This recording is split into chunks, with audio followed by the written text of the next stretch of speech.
കോഴിക്കോട് സ്വകാര്യ ബസ്സിൽ വിദ്യാർത്ഥിനിക്ക് നേരെ ലൈംഗികാതിക്രമം. കട്ടിപ്പാറ ബംഗ്ലാവുകുന്ന് സ്വദേശി അബ്ദുൾ അസീസിനെ താമരശ്ശേരി പോലീസ് അറസ്റ്റ് ചെയ്തു. സമാന കേസുകളിൽ മുൻപും പ്രതിയാണ് അബ്ദുൾ അസീസ്. ബെൻസൺ ബാബുവാണ് വിവരങ്ങളുമായി ചേർന്നത്. ബെൻസൺ, സമാന കേസുകളിൽ മുൻപും പ്രതിയെന്ന് പറയുമ്പോൾ ഇത് നിരന്തരം ആവർത്തിക്കുന്നു. ഇയാൾക്കെതിരെ ഒരു നടപടി ഉണ്ടായിട്ടില്ലേ? കൂടുതൽ വിവരങ്ങൾ.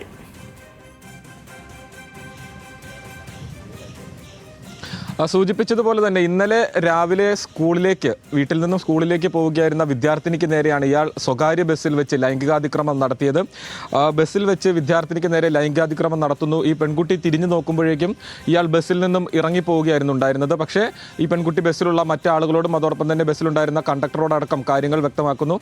അങ്ങനെ ഇവർക്ക് സ്ഥിര പരിചിതനായിട്ടുള്ള ഒരു യാത്രക്കാരനായതിനാൽ തന്നെ ഇയാളെ കണ്ടെത്താൻ വളരെ എളുപ്പമായിരുന്നു. അങ്ങനെ ഇന്ന് രാവിലെ പിന്നീട് ഈ കുട്ടി സ്കൂളിലെത്തുന്നു. സ്കൂളിൽ അധ്യാപകരോടും വിഷയം ധരിപ്പിക്കുന്നു. അവർ പോലീസിൽ പരാതി നൽകുന്നു.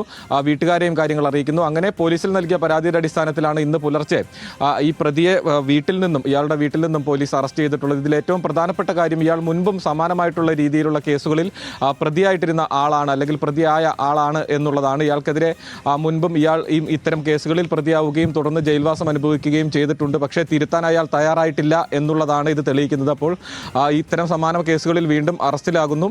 അത് ശിക്ഷാ കാലാവധി ഇറങ്ങുമ്പോൾ വീണ്ടും സമാന രീതിയിൽ തന്നെ കുറ്റകൃത്യവുമായി ഇയാൾ മുൻപോട്ട് പോകുന്ന ഒരു രീതിയാണ് തുടരുന്നത്. അപ്പോൾ ഈ കേസിൽ ഇപ്പോൾ നിലവിൽ അറസ്റ്റ് ചെയ്തിട്ടുണ്ട്. അല്പസമയത്തുള്ളിൽ തന്നെ ഇയാളെ കോടതിയിൽ ഹാജരാക്കുകയും റിമാൻഡ് അടക്കമുള്ള നടപടികളിലേക്കും പോകും. പക്ഷേ ഇയാൾ ഈ ഒരു തെറ്റ് തിരുത്താൻ തയ്യാറാകുന്നുണ്ടോ ഇല്ലയോ എന്നുള്ളതാണ് ഏറ്റവും പ്രധാനപ്പെട്ട കാര്യം. ഇത്തരം സന്ദർഭങ്ങളിൽ ബസ്സിലുള്ളവരും അതോടൊപ്പം തന്നെ മറ്റു നാട്ടുകാരും കൃത്യമായിട്ടുള്ള രീതിയിൽ ഇടപെട്ട് കഴിഞ്ഞാൽ പിന്നീട് അത്തരത്തിലൊരു നടപടികളിലേക്ക് ഇയാൾ പോകില്ല എന്ന് തന്നെയാണ് നമ്മൾ കരുതുന്നത്. നിലവിൽ സൂചിപ്പിച്ചതുപോലെ തന്നെ ഈ കുടുംബത്തിന്റെ പരാതിയുടെ അടിസ്ഥാനത്തിൽ ഇയാളെ പോലീസ് അറസ്റ്റ് ചെയ്യുകയും തുടർ നടപടികൾ സ്വീകരിക്കുകയും ചെയ്തിട്ടുണ്ട്.